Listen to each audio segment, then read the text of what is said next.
The Odyssey of the Amazons, issue 2, written by Kevin Grevaux and art by Ryan Benjamin. Did both of you read this? Because I did not. I didn't even finish the first issue. So I read it. Take it away. More concise than the first issue.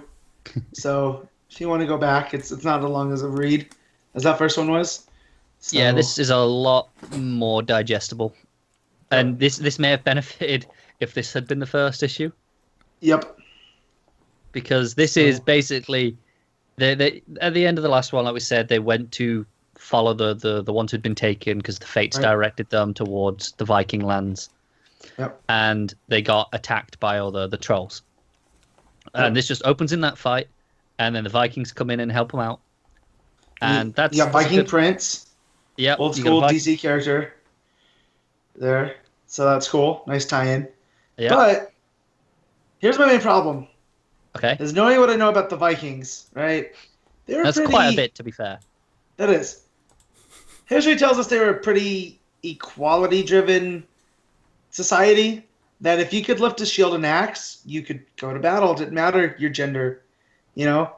Yeah. Here, though, they're writing them as very patriarchal, and women can't fight. Women are meant to stay at home and bear strong sons. Okay, here's the way I took that in this issue, because I agree that that's how it usually is. Yeah. I assumed that this is where they learn that can be the case. And they learn from the Amazons that, oh, hang on, women can be that. And, I don't know, though, because you have the Valkyries. You do have the Valkyries. And I would have the Valkyries in mythology and in their beliefs that led shield maidens becoming like a thing. Yeah, and you can't dispute that the Valkyries even show up in this. Yeah. So, so other than that, though, we get that the main point of the trolls taking the Amazons is so they can breed, well, not the trolls, the Jotuns. Yeah. Yeah, the giants. So they can breed a new, stronger warrior to fight the gods. Yeah, and they're going to use the Amazons for that. And so, as the Amazons and the Vikings go looking for their lost sisters, they end up running across Odin's Valkyrie, who are the warrior women of the North. And they come in on flying goats, right? It's like... Yeah, it was flying goats, because one of them has a goat. I think the others are just on horses. Flying horses, obviously.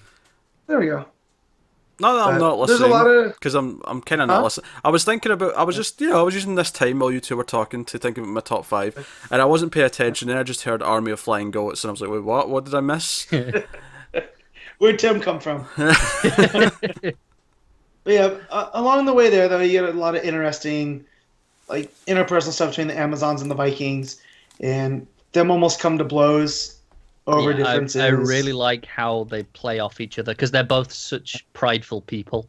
Yep. And that no one wants to back down. It just escalates. Oh.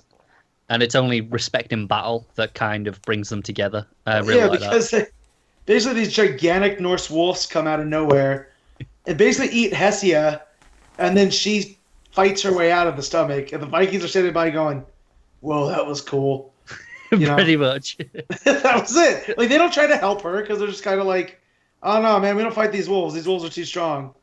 And and then it's like, we respect you now. Come on, let's do it. Exactly. So there's some levity there, and it's not as wordy as the first issue. It's with having to learn all the characters' names.